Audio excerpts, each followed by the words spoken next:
Maybe it's hard to grasp how close God is, how gratuitous is the gift of grace. And maybe a few examples from the Old Testament and the New might be helpful.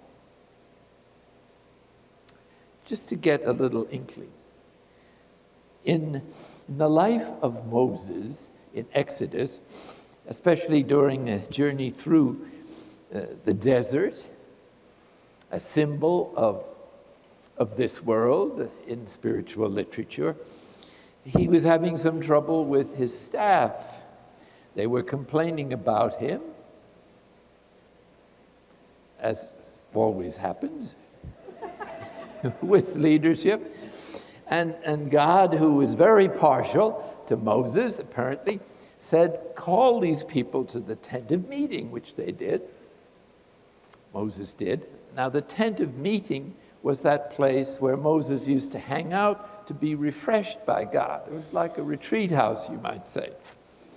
And it was a special place where God received Moses' contemplative prayer. Okay. So when God got them all together there, he said to them, and they had charismatic gifts also. He said to them, you know, I have prophets, and I speak to them regularly in dreams and in language and in words. But with my servant Moses, I speak mouth to mouth. Notice the pride in God's voice, if I was able to communicate it.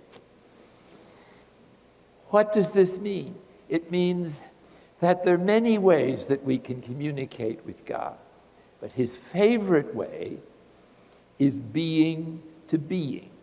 That is to say, without the intermediary of thoughts, feelings, mindsets, prejudices, biases, because all of our thoughts and thinking, it tends to arise from a tissue of self-centered attitudes focused in the ego as if it was the center of the universe. It isn't.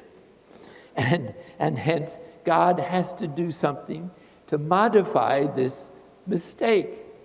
Sin, basically, in the Old Testament means missing the mark. In other words, you're going in the wrong direction, pal. And hence, your arrow is not going to hit the bullseye, but is going to go off in some direction to no purpose. And when we miss the mark, when we fail to realize where true happiness is to be found. But nobody can tell us where true happiness is to be found. When you're only 1 or 2 years of age, you will not understand. And so we assume that the gratification of our instinctual needs for security, power control, affection, esteem, in whatever milieu we are in, is the way to happiness, because that's all we know at that time.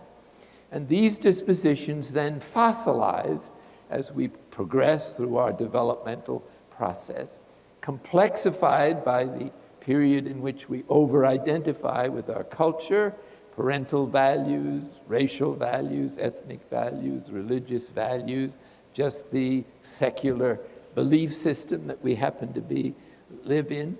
And so we don't know who we really are, but we develop idealized image of what we think we are or want to be or think we should be, all of which is miscalculation and illusion. So that contemplative prayer is a way of coming to the knowledge of your true self by quieting the wanderings of our imagination sufficiently frequently on a regular basis to begin to undermine the certitude we put into our illusionary view of ourselves and of our lives and of our future.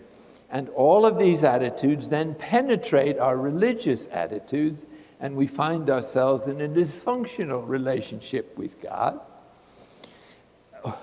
or a codependent relationship with God, as contemporary psychology would call it. In other words, instead of relating to God as a friend, or as a lover, we look at God as something to be manipulated, either to win his favor or to gain his protection against enemies, or to provide fertile fields, or lots of people to succeed our generation, and all the other things that people naturally want from the beginning, but which are not the appropriate relationship with the mystery that we call God. And so in this anecdote about Exodus, God is suggesting that the relationship that communicates most of who God is loving. Does not need words, does not need thoughts. It simply needs one's purity of heart and one's presence. And so a mouth-to-mouth communication is usually what we think of in a passionate kiss, is it not? So the contemplative prayer then is not just an embrace from God in which he surrounds us with his love, but a communication of God's desire to penetrate us to the very depth of our being with the divine love and with the capacity to reach it. In other words, he provides us with all the spiritual means. In fact, we're overqualified for divine union by the time God gets through with you in baptismal grace. So here in this incident, God is saying that he wants to pour himself into us, to give himself completely to us, to possess us, and to allow himself to belong to us, so to speak, so that we might enjoy the riches of the divine kindness and goodness that summed up maybe as unconditional love. Unconditional love, or the realization of it, is like a kiss. Paul puts it this way: the love of God is poured forth in our hearts by the Holy Spirit who is given to us in baptism and in all the other sacraments. Or again, God has poured the Spirit of his Son into our hearts, crying aloud, Abba, Father. In other words, we sense the same relationship with the Father, the ultimate creator of all, in the same way that Jesus does. In other words, the experience of Jesus is now becoming ours as we awaken to the loving character of the unconditional love of God for you. The unconditional love of God for you will allow you to change. Perhaps nothing else will. But you don't have to change then, because the love itself will change you, and everything will be done for you. So that accessing this mysterious but unlimited love that we actually are right now, just think we don't have it, that's all,